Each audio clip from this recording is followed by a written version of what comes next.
Winning the award was pretty exciting. Having my name called out at the summit was something that I wasn't quite expecting. I always get a little bit nervous thinking that, really, why me? Why me?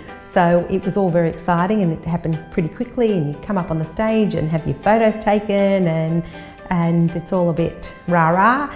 And so that was a little exciting. Last year we developed a marketing strategy which included a higher social media profile, and so then winning the award was something that we were able to showcase through a variety of platforms, whether it was Facebook, LinkedIn, through our website, and that drove a lot of traffic as well as a lot of interest, support, recognition. It gave my existing clients an opportunity to feel like they were part of something, of the journey with me. So the award was not an award for Esther, it was an award for perspective, it was an award for my clients.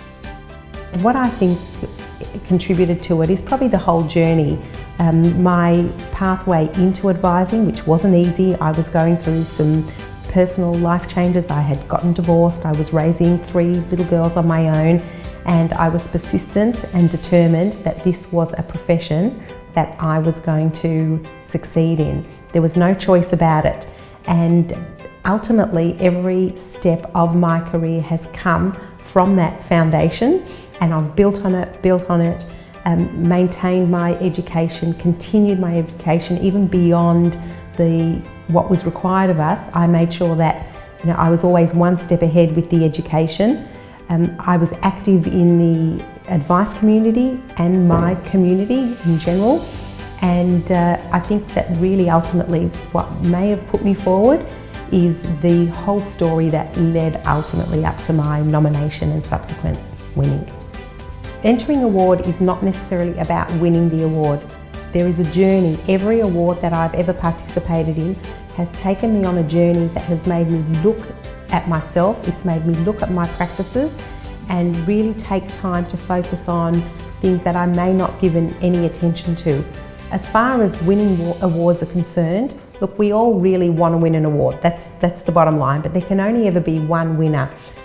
Having said that, these awards are very subjective, and at the end of the day, no one has lived our lives, no one has lived the journey that we're on, and who are we really competing with? I'd like to think that my biggest competitor is really myself, and if I can year on, look back at the previous year and answer myself honestly that I did better this year than I did last year, then I've won my own little personal award.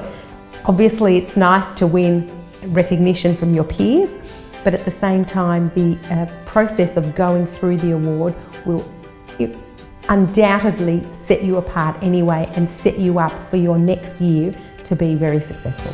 My professional plan is to keep growing the business and get the business really into a top-notch shape.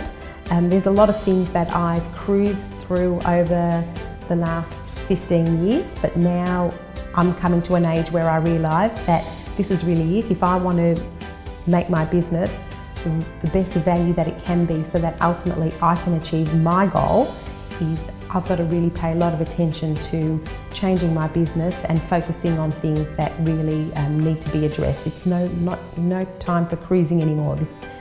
Things have to really get nutted down perfectly or almost perfectly. On a personal perspective, I'm now at the stage where my children are almost independent. They're leaving me, they're leaving home. I feel a tiny bit sad about it, but I'm also very excited that I've managed to bring them up in a way that they can navigate the world, be resilient and make choices with their lives that hopefully will have very good consequences and outcomes for them.